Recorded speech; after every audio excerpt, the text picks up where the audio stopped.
முக்தி நெறி அன்பர்கள் அனைவருக்கும் அன்பான வணக்கம்.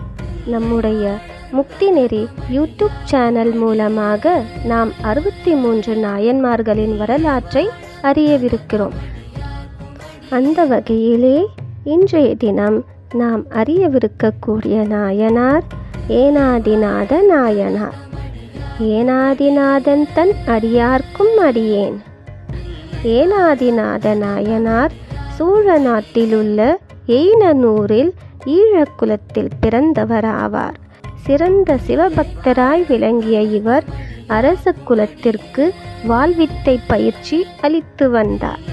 அதில் கிடைக்கும் வருமானத்தை கொண்டு சிவ அடியார்களுக்கு திருத்தொண்டும் புரிந்து வந்தார்.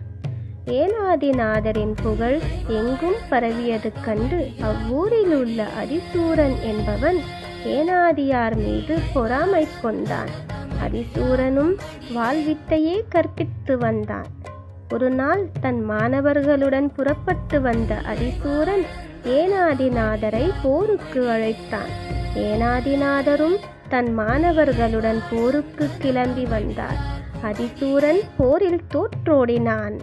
அன்றிரவு அதிசூரனுக்கு உறக்கம் வராது தவித்தான்.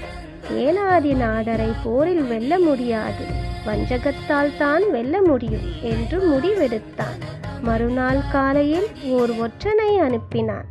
அவனிடம் ஏனாதிநாதரும் நானும் தனியாய் போரிட வேண்டும். அப்போரில் அவர் என்னை வெல்ல முடியுமோ என்று கேட்டு வர வேண்டும் என்று கூறினான். ஒற்றன் அவ்வாறு போய் கேட்க ஏனாதிநாதரும் உடன்பட்டார். ஏனாதியாரின் அடியவர் பக்தியை அறிந்த அதிசூரன் தன் நெற்றியில் திருநீற்றை பூசிக்கொண்டான். தன் முகத்தை கேடயத்தால் மறைத்தவாறு வாளேந்தி போர்க்களம் புறப்பட்டான். ஏனாதியாரின் முன் வந்து நின்றான். அருகில் வந்ததும் தன் கேடயத்தை அகற்றினான். அதிசூரனின் நெற்றியில் திருநீற்றை கண்ட ஏனாதிநாதருக்கு அதிசூரனும் அடியவராகவே தெரிந்தான். உடனே அவர் தன் கையில் உள்ள வாளை தரையில் போட்டார். அதிசூரனை வணங்கினார்.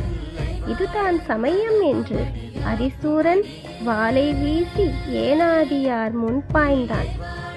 ஏனாதியாரின் மனதில் அக்கணமே ஓர் எண்ணம் தோன்றியது.